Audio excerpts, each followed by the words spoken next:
¿Qué tal, amigos? Les habla el padre Rafael Chávez y les doy la bienvenida una vez más a este su pequeño espacio de meditaciones. Hoy es domingo 18 de junio, domingo 11º del tiempo ordinario. En el nombre del Padre, del Hijo y del Espíritu Santo. Amén. Señor Dios, fortaleza de los que en ti esperan, acude bondadoso a nuestro llamado, y puesto que sin ti nada puede nuestra humana debilidad, danos siempre la ayuda de tu gracia, para que en el cumplimiento de tu voluntad te agrademos siempre con nuestros deseos y acciones. Por nuestro Señor Jesucristo, tu Hijo, que vive y reina contigo en la unidad del Espíritu Santo y es Dios, por los siglos de los siglos. Amén. Comenzamos con el libro del Éxodo, capítulo 19, versículos del 2 al 6. En aquellos días, el pueblo de Israel salió de Refidim, llegó al desierto del Sinaí y acampó frente al monte. Moisés subió al monte para hablar con Dios. El Señor lo llamó desde el monte y le dijo: Esto dirás a la casa de Jacob, esto anunciarás a los hijos de Israel. Ustedes han visto cómo castigué a los egipcios y de qué manera los he levantado a ustedes sobre alas de águila y los he traído a mí.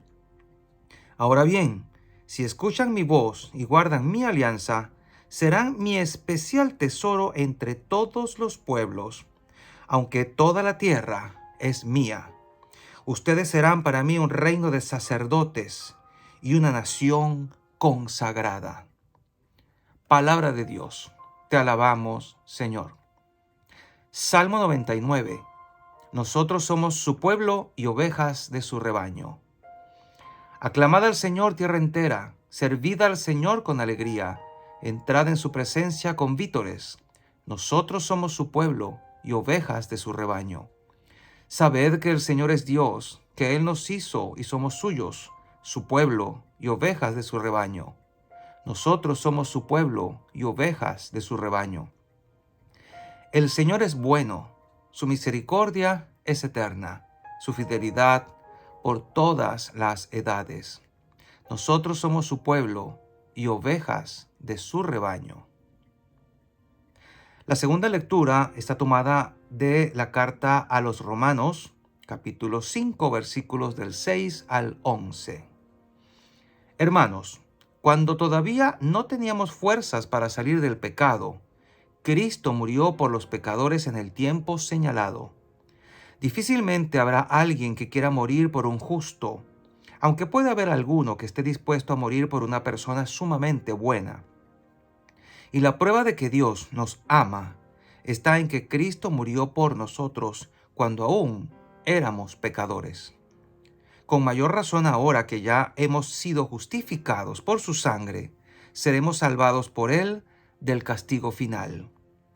Porque si cuando éramos enemigos de Dios, fuimos reconciliados con Él por la muerte de su Hijo, con mucho más razón, estando ya reconciliados, recibiremos la salvación participando de la vida de su Hijo. Y no solo esto, sino que también nos gloriamos en Dios, por medio de nuestro Señor Jesucristo, por quien hemos obtenido ahora la reconciliación. Palabra de Dios, te alabamos, Señor. Y el Evangelio de este domingo está tomado de Mateo, capítulo 9, versículo 36 al capítulo 10, versículo 8. En aquel tiempo, al ver Jesús a las multitudes, se compadecía de ellas, porque estaban extenuadas y desamparadas, como ovejas sin pastor. Entonces dijo a sus discípulos: La cosecha es mucha, y los trabajadores pocos. Rueguen por tanto al dueño de la mies que envíe trabajadores a sus campos. Después, llamando a sus 12 discípulos, les dio poder para expulsar los espíritus impuros y curar toda clase de enfermedades y dolencias. Estos son los nombres de los 12 apóstoles. El primero de todos, Simón, llamado Pedro, y su hermano Andrés, Santiago y su hermano Juan, hijos de Zebedeo, Felipe y Bartolomé, Tomás y Mateo, el publicano, Santiago hijo de Alfeo y Tadeo, Simón el cananeo y Judas Iscariote, que fue el traidor. A estos dos se los envió Jesús con estas instrucciones: no vayan a tierra de paganos, ni entren en ciudades de samaritanos. Vayan más bien en busca de las ovejas perdidas de la casa de Israel. Vayan y proclamen por el camino que ya se acerca el reino de los cielos. Curen a los leprosos y demás enfermos, resuciten a los muertos y echen fuera a los demonios. Gratuitamente han recibido este poder, ejérzanlo pues gratuitamente. Palabra del Señor. Gloria a ti, Señor Jesús. Y bien, hoy la liturgia parece que nos está hablando de llamado, de vocación, de elección, de ministerio, de misión. Y todo esto ha de llenarnos de una profunda gratitud y al mismo tiempo de un celo apostólico. Podemos decir esta incluso emoción. En el libro del Éxodo vemos cómo Dios apunta hacia esa elección, hacia esa manera de llamar a su pueblo, ese pueblo a quien Dios dice: ustedes serán para mí un reino de sacerdotes y una nación consagrada. Lo dice a futuro y podemos decir que esta palabra se cumple de manera exacta y perfecta cuando a través del bautismo, una vez que Jesús lo instituye, somos regenerados por las aguas bautismales y quedamos hechos sacerdotes, profetas y reyes. Es lo que llaman el sacerdocio común de los fieles, por el cual pues todos los bautizados forman este sacerdocio regio de todo el pueblo de Dios. De hecho, podemos nosotros alabar y bendecir a Dios todos como pueblo en virtud de este sacerdocio. Por eso es que esta expresión del libro del Éxodo, digamos, adquiere su mayor relevancia y su máxima comprensión en el Nuevo Testamento. Somos un pueblo sacerdotal, somos una nación consagrada. Se lo dijo a Israel, pero podemos aplicarlo de manera perfecta a la iglesia. Una nación consagrada a Dios, que está llamada a ser discípulos, está llamada a proclamar, digamos, la palabra de Dios, a extenderla y a difundirla para que la mayor cantidad de personas puedan beneficiarse de esta maravilla de ser parte de la nación de Dios, propiedad de Dios. ¿Te imaginas lo que eso significa? Que Dios pueda decir: tú eres mío, tú me perteneces, lo cual queda, como quien dice, refrendado en la segunda lectura de la carta a los Romanos, cuando el Señor nos dice que Él nos ha salvado, nos ha reconciliado por su sangre, y lo hizo cuando éramos pecadores, o sea, cuando nadie daba nada por nosotros.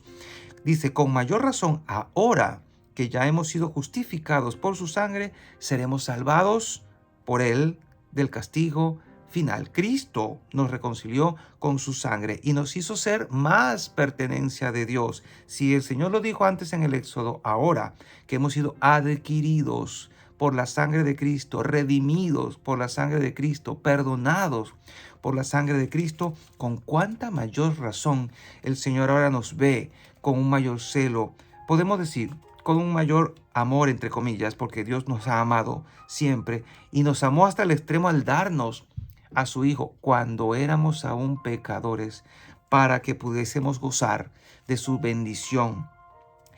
Esto es mucho más evidente cuando en el Evangelio que acabamos de leer de Mateo, el Señor ve las multitudes y, retomando el texto, vámonos al texto, dice: al ver Jesús a las multitudes, se compadecía de ellas porque estaban extenuadas y desamparadas. Con esto podemos decir claramente algo que ya habíamos mencionado en meditaciones anteriores acerca del fracaso de los judíos, el fracaso de la religión judía, el fracaso del sacerdocio en cuanto a lo que estaban haciendo y cómo lo estaban haciendo.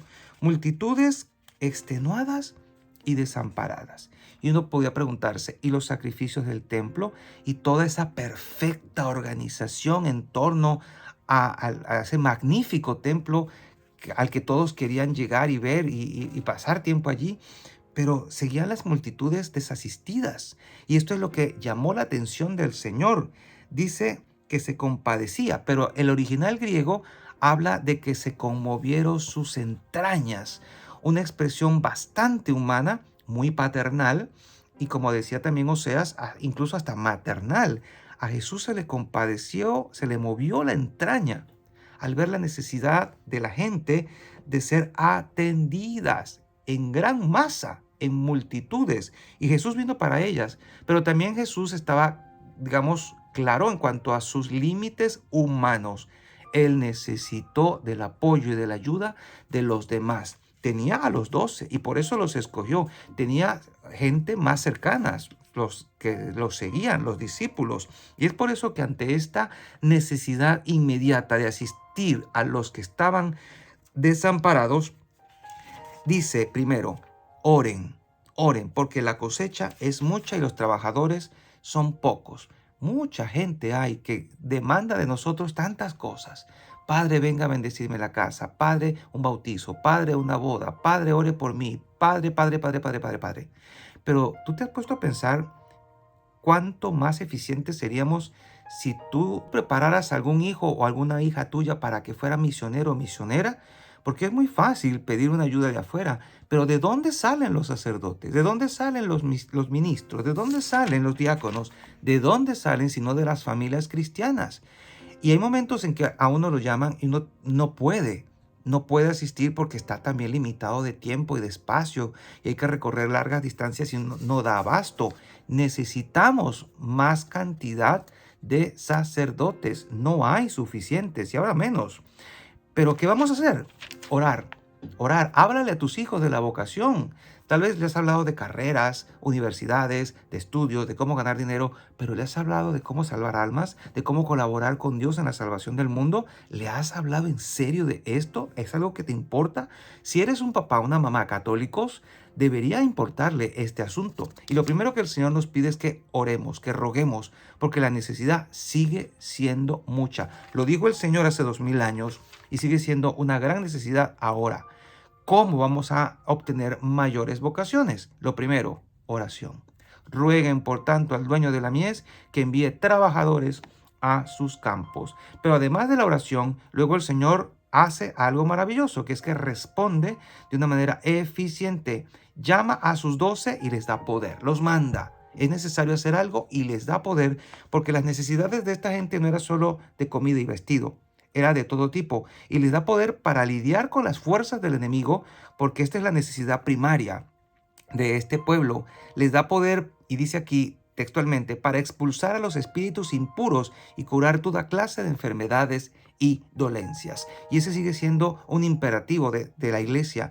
Eso sigue siendo una misión fundamental de la iglesia, lidiar contra las fuerzas del mal. Tanta gente sumida en desesperaciones, en depresiones, en nostalgias, en melancolías, en situaciones de vida indignas para muchos de ellos, porque quieren paz, quieren alegría, quieren felicidad y no la pueden conseguir porque la han buscado en lugares equivocados o tal vez porque dentro de su ambiente familiar se viven situaciones realmente indignantes.